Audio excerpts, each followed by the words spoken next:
Hello, नमस्कार मित्रांनो.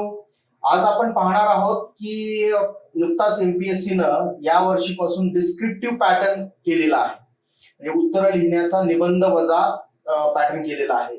तर याच्यामध्ये बरेचसे विद्यार्थी मित्र गोंधळलेले आहेत की जास्तीत जास्त मार्क्स याच्यामध्ये कसे मिळवायचे. डिस्क्रिप्टिव्ह पॅटर्न मध्ये मार्क्स एकतर जास्त कसे मिळवायचे आणि होणाऱ्या ज्या चुका आहेत त्या काय चुका असणार आहेत आणि त्या कशा टाळायच्या याच बद्दल आज आपण इथे डिस्कस करणार आहोत. तर आजचा विषय आहे डिस्क्रिप्टिव्ह पॅटर्न. मार्क्स कमी येण्यामागची काय कारण आहेत आणि त्याचं आन्सर रायटिंग उत्तर लेखन कसं करायचं, त्याच्यामध्ये उत्तरामध्ये काय अंतर्भूत असलं पाहिजे हे आज आपण इथे डिस्कस करणार आहोत. आता सगळ्यांना माहित आहे की market is flooded with the information. You see social media, Facebook, WhatsApp, ChatGPT, artificial intelligence, आणि खूप साऱ्या websites. There is enormous information which has been flooded in the market. म्हणजे तुम्ही कुठलाही एक विषय टाकला की तुम्हाला धो खूप सारी इन्फॉर्मेशन येते, माहिती होते. परंतु एवढी सगळी इन्फॉर्मेशन व्यवस्थित मॅनर मध्ये आपल्याला उत्तरामध्ये मांडायची असते. तर आजची हार्श रियालिटी अशी आहे की तुमच्याकडे नॉलेज आहे, तुमच्याकडे खूप सारा कंटेंट आहे, तुमच्याकडे ऑनलाईन असणारी खूप सारी इन्फॉर्मेशन आहे, परंतु तुम्हाला मार्क्स येत नाहीये. त्याची नेमकी काय कारण आहेत हेच आपण याच्यामध्ये पाहणार आहोत. तर उत्तर लिहिताना नेहमी तुमचं उत्तर जे आहे ते ऑर्गनाइज्ड मॅनर मध्ये असलं पाहिजे. म्हणजे पहिल्यांदा तर तुम्हाला प्रश्न समजून घेता आला पाहिजे. जसं की आपण पाठीमागच्या काही क्वेश्चन पेपरचा, प्रिव्हियस क्वेश्चन पेपरचा जर अनालिसिस केला तर तुम्ही त्याच्यातले फक्त क्वेश्चन वाचून काढा.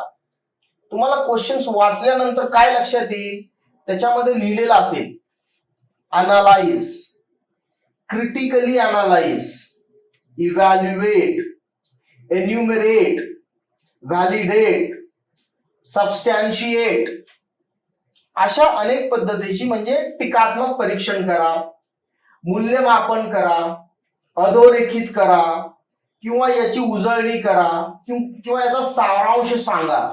अशा पद्धतीचे शब्द ज्यावेळेस त्या प्रश्नामध्ये आलेले असतात तर त्याचा आपल्याला अचूकपणे ती गोष्ट ऍड्रेस करायला लागते. म्हणजे ज्यावेळेस आपल्याला विचारलं जाते की क्रिटिकली अनालाइज करणे वेगळं आणि क्रिटिकली अनालाइज करणे. अनालाइज म्हणजे त्याचं विश्लेषण करणे आणि क्रिटिकली अनालाइज म्हणजे टीकात्मक पद्धतीने त्याचं विश्लेषण करणे. तर अशा पद्धतीने जे जे कीवर्ड्स आहेत त्या प्रश्नामध्ये ते पहिल्यांदा आपल्याला समजून घ्यायला लागतील. अनालाइज असेल, क्रिटिकल अनालाइज असेल की एन्युमरेट असेल, इव्हॅल्युएट असेल वगैरे वगैरे. तर हे एक्झॅक्टली नेमकं प्रश्नामध्ये काय विचारलेलं आहे ते आपल्याला सर्वप्रथम लक्षात आलं पाहिजे. त्याच्यानंतर ज्यावेळेस आपण प्रश्न लिहायला सुरुवात करतो त्याचं एक व्यवस्थित स्ट्रक्चर पाहिजे. Structure in the sense I would say, त्याच्यामध्ये स्ट्रक्चर मध्ये पहिल्यांदा त्याचं इंट्रोडक्शन आलं पाहिजे. त्या प्रश्नाच्या म्हणजे उत्तराचं इंट्रोडक्शन, त्याच्यानंतर मेन त्याचा जो गाभा आहे, मेन बॉडी, आणि त्याच्यानंतर त्या उत्तराचं एक थोडक्यामध्ये कन्क्लुजन. तर इंट्रोडक्शन म्हणजे त्या विषयाच्या संदर्भामध्ये आपल्याला सुरुवात एकदम अचूक करता आली पाहिजे. लक्षात घ्या, ज्यावेळेस इव्हॅल्युएटर, ज्यावेळेस परीक्षक तुमचे प्रश्न तपासत असतो त्याचा टोन आणि टेम्पर पहिल्या 5 सेकंदामध्ये डिसाइड होतो की याला एक्झॅक्टली म्हणजे त्याचा जो इंटरेस्ट आहे तो प्रश्न तपासण्याचा तो पहिल्या 5 सेकंदात डिसाइड होत असतो. त्याच्यामुळे इंट्रोडक्शन लिहिताना एकदम सटीक इंट्रोडक्शन तुम्हाला लिहिता आलं पाहिजे आणि त्या उत्तराच्या मेन बॉडी बद्दल, कन्क्लुजन बद्दल एक क्युरियोसिटी तुम्हाला तिथे निर्माण करता आली पाहिजे. दुसरा जो आहे महत्वाचा म्हणजे मेन उत्तराची बॉडी. त्याच्यामध्ये जे महत्वाचे त्याचे फॅक्ट्स असतील, महत्वाचे सरकारचे, केंद्र सरकारचे असतील, राज्य सरकारचे असतील किंवा कुठल्या वेगवेगळ्या ज्या बॉडीज असतात, कॉन्स्टिट्यूशनल बॉडीज असतात, त्याचे वेगवेगळे रिपोर्ट्स असतील, याची तुम्हाला फॅक्ट्स आणि फिगर्स इथे मांडता आली पाहिजे. फॉर एक्झाम्पल तुम्ही उत्तर लिहिताय क्राईम रेटवर भारताच्या आणि त्याच्यामध्ये नॅशनल क्राईम्स रेकॉर्ड्स ब्युरोचे काही फॅक्ट्स अँड फिगर्स असतील ते येऊ शकतात तुम्हाला. तुम्ही बजेटवर काही प्रश्न, इकॉनॉमिक्सवर काही प्रश्न लिहित आहात आणि त्याच्यामध्ये बजेटरी प्रोव्हिजन्स काही तुम्ही टाकलेले आहेत, काही स्टॅटिस्टिकल फिगर्स टाकलेले आहेत, त्या तुम्हाला तुमच्या उत्तराला कोरॉबरेट करतात, तुमच्या उत्तराला पुष्टी देतात. त्याच्यानंतर कन्क्लुजन, आणि कन्क्लुजन जे आहे तुमच्या उत्तराचं ते नेहमी ऑप्टिमिस्टिक असलं पाहिजे, फ्युचरिस्टिक असलं पाहिजे, आशावादी असलं पाहिजे, पॉझिटिव्ह असलं पाहिजे आणि बॅलन्स्ड ओपिनियन त्याच्यामध्ये आलं पाहिजे. Balance opinion in the sense काय, की तुमचा जो विचार करण्याची एकांगी पद्धत नको आहे, तर बॅलन्स्ड प्रशासकीय अधिकारी हा आपल्याला या देशाची सेवा करायला पाहिजे असतो. तर त्याचं ओपिनियन जे आहे, मत जे आहे ते सर्वसमावेशक, सर्व स्तरातील समाजाला सोबत घेऊन जाणार, ऑप्टिमिस्टिक पॉझिटिव्ह असलं पाहिजे आणि सर्वसमावेशक असलं पाहिजे. तर अशा पद्धतीचं तुमचं हे कन्क्लुजन असलं पाहिजे.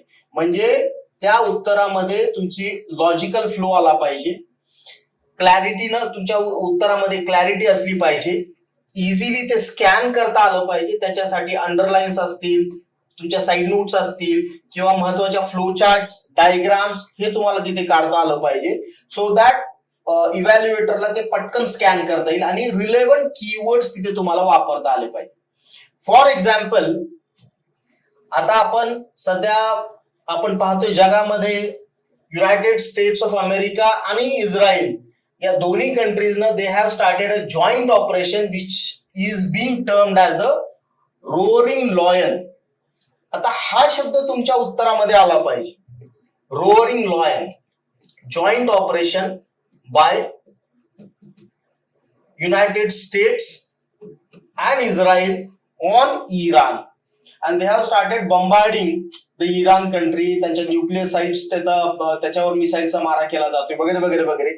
तर त्या मिशनचं नाव, त्याच्यानंतर हा विषय आपण पाहताना एक मुद्दा सांगायचा राहून गेला की उत्तराला तुम्ही ऍड्रेस करत असताना तुमचा जो अप्रोच आहे तो मल्टीट्युडनल अप्रोच पाहिजे, मल्टीप्रॉन्ज अप्रोच पाहिजे. मल्टीप्रॉन्ज अप्रोच इन द सेन्स तुम्हाला त्या उत्तराचं हिस्टॉरिकल बॅकग्राऊंड माहित असलं पाहिजे. तो प्रश्न तुम्हाला हिस्टॉरिकल, पॉलिटिकल, जिओग्राफिकल, इकॉनॉमिकल आणि टेक्नॉलॉजिकल रादर दॅन एन्व्हायरमेंटल आणि इकॉलॉजिकल एवढ्या सर्व अँगलनी तुम्हाला त्या प्रश्नावर विचार करता आला पाहिजे. हिस्टॉरिकल आपण तो प्रश्नाचा उदाहरणार्थ घेतलं तर त्याचं तुम्हाला 1979चं इस्लामिक रेव्होल्युशन जे झालं होतं इराणमध्ये, ज्यावेळेस इराण जो होता तो वेस्टर्न अलाय होता, वेस्टर्न अलाइड मोनार्की होती ती, आणि 1979च्या इस्लामिक रेव्होल्युशन नंतर it became the anti western theocracy. हा तुमच्या उत्तरात आलं पाहिजे. 1980चं इराण इराक वॉर आलं पाहिजे. त्याच्यानंतर जे त्यांनी मग न्यूक्लिअर मिशन हातामध्ये घेतलं आणि एनरिचमेंट ऑफ युरेनियमचा प्रोजेक्ट हातामध्ये घेतला, या सगळ्या तुम्हाला म्हणजे त्याची हिस्टॉरिकल बॅकग्राऊंड त्याची लक्षात आली पाहिजे. पॉलिटिकल, जिओपॉलिटिकल गोष्टी तुम्हाला तिथे टाकता आल्या पाहिजे. जसं की आता सध्या जो वाद चाललेला आहे तो straight of Hormuz.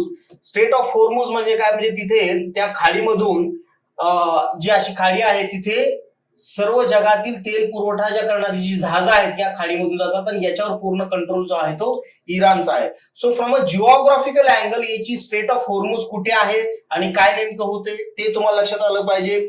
From the economical angle, जसं की आपण भारत देश बघतो की भारत देशाचा जवळपास 60% of LPG gas is coming from the gulf country, Saudi Arabia असेल, युएई असेल, इराण असेल.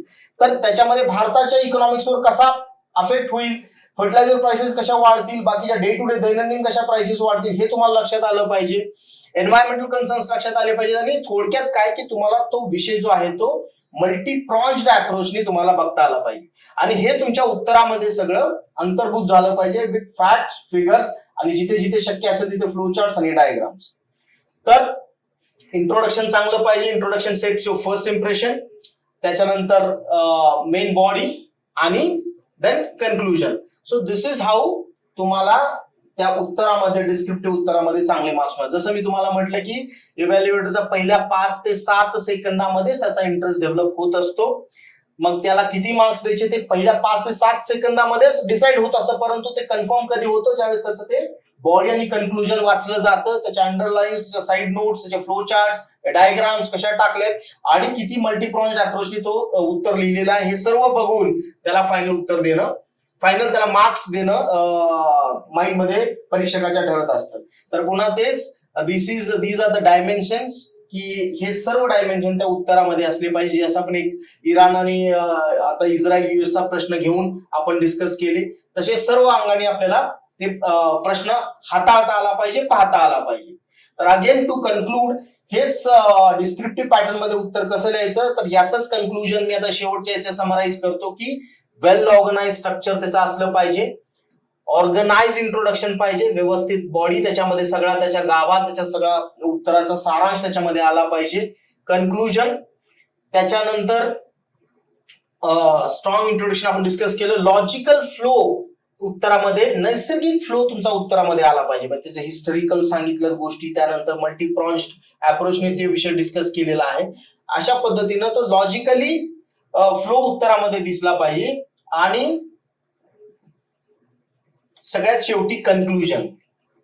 तर तुम्हाला सर्वात शेवटी मी सांगतो की डिस्क्रिप्टिव्ह उत्तर लिहिण्याची एकच की आहे याच्यामध्ये. आता बरेचसे विद्यार्थी आता का फेल होतात किंवा काय याला सामोरे जायला घाबरतायत, तर महत्वाचा पॉइंट आहे याच्यामध्ये तो म्हणजे इथे फक्त आपल्याला सर्कल ब्लॅक अँड करून यायचं नाही किंवा काळं करून यायचं नाही, इथे आपल्याला लिहायचं आहे, फिजिकली लिहायचं आहे.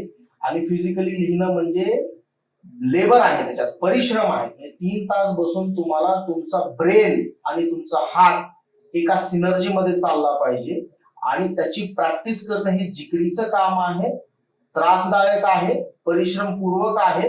त्याच्यामुळे बरेचसे विद्यार्थी याची प्रॅक्टिस करायला पुढे येत नाही किंवा प्रॅक्टिस करतच नाही.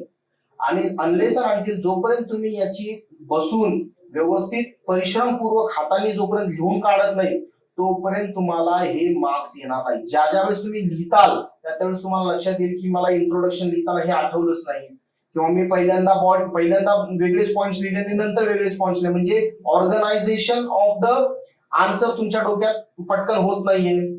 या सर्वांसाठी सराव लागतो. याच्यासाठी मी तुम्हाला सजेस्ट करेन की एनसीईआरटीच्या बुक्स मध्ये प्रत्येक धड्याखाली डिस्क्रिप्टिव्ह क्वेश्चन्स दिलेले आहेत, म्हणजे विस्ताराने आणि निबंधात्मक प्रश्न लिहायचे ते लिहिलेले आहेत.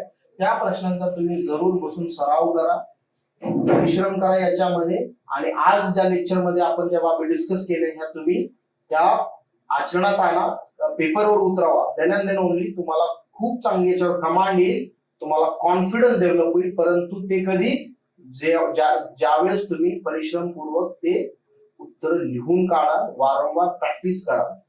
तर हे शक्य आहे आणि खूप सोपं आहे, बस तुम्हाला फक्त सुरुवात करण्याचा उशीर आहे. So this is about today's lecture, आणि थँक्यू सो मच.